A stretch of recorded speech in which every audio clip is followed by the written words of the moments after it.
Hey students, Professor Zeeb here, and we're going to another video lecture.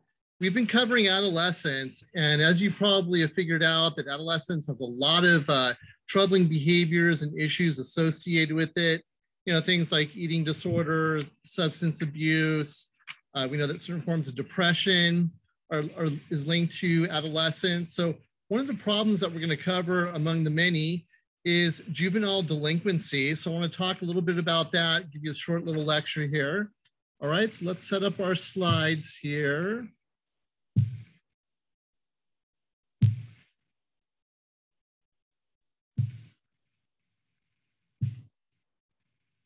All right, so juvenile delinquency. So once again, it's pretty self-explanatory what we mean by juvenile delinquency, but we'll give you a more specific definition here. Okay, so juvenile delinquency is, when we're applying it to an adolescent, we're saying it's an adolescent who breaks the law or engages in illegal behavior. You know, that could be anywhere from theft to vandalism, that kind of thing. So as you can see, based on our definition here, it is very, very broad. It's sort of a broad concept that's going to cover many different troubling behaviors.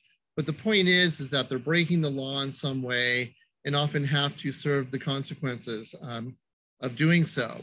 So it's obviously troubling because we know a lot of these behaviors can end up in getting hurt and getting in trouble and that kind of thing. So we're very concerned with some of these behaviors. Let's look at some associated factors with juvenile delinquency. Now remember, I'm not saying that any of these cause teenagers to be delinquent in any way. We just know that they're associated, once again, going back to the whole correlational issue.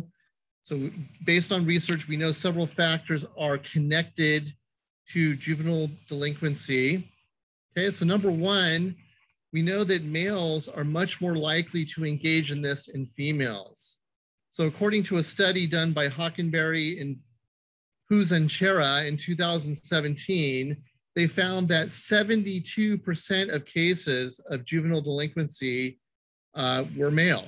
So once again, by far the majority are male. It doesn't mean that girls cannot do these things, of course, but when we look at the numbers, it shows that they tend to be male. We know that it can be connected to poverty. There's a lot of problems, unfortunately, that are connected to living in poverty.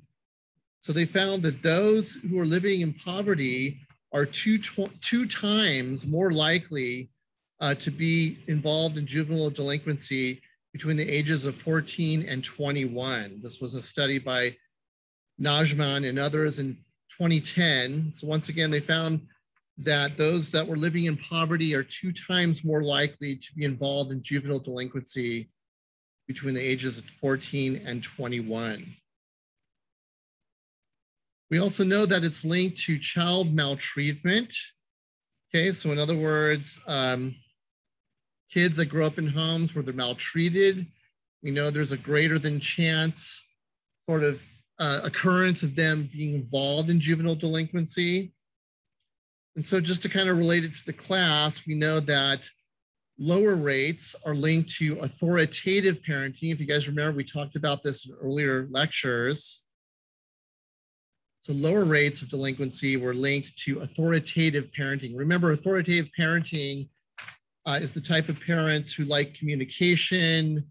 They have rules which are explained, for example. I think the point there is that there's parental monitoring involved. So we know that seems to be connected to whether juvenile delinquency happens. We know that kids who often do not have a lot of supervision, for example, which would make sense, may possibly get into trouble. So that finding is kind of leading along those lines. We know that juvenile delinquency rates go down when the juvenile is linked or participating in family therapy. So I thought that was interesting.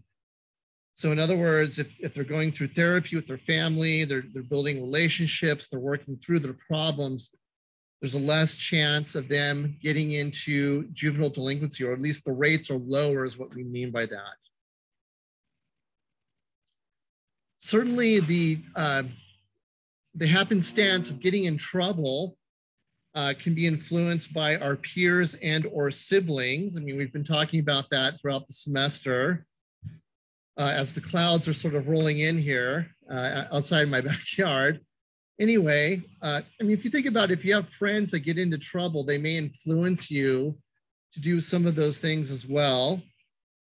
So we know that having friends who are involved in juvenile delinquency tends to be associated with more frequent juvenile delinquency by someone and also an earlier onset. So in other words, it's sort of happening more often and it seems to happen earlier in the person's life if they're around people that participate in some of those type of activities. So once again, we know it's also linked to sibling behavior as well. So whether it's your friends or your brother and sister who are engaging in illegal acts, we know that there's a connection that possibly you might be involved in that as well. Juvenile delinquency is also linked to low self-control, which makes sense, low intelligence, and lack of sustained attention. So research has also confirmed that all three of those areas seem to be correlated to juvenile delinquent behavior. So once again, it seems to be people that can't control themselves, people that do not necessarily do well in school, for an example, or have a low cognitive capacity. What this is all painting a picture of, by the way, is that there's certain cognitive factors that seem to be in play with those that engage in juvenile delinquency and get in trouble and that kind of thing. You know, going forward with the lack of sustained attention as well, we know that's also another factor identified in research that seems to be connected to these behaviors. All right, so that will wrap up this short lecture on juvenile delinquency. So once again, make sure you're reading the chapters. I hope you're enjoying the class and we will see you online.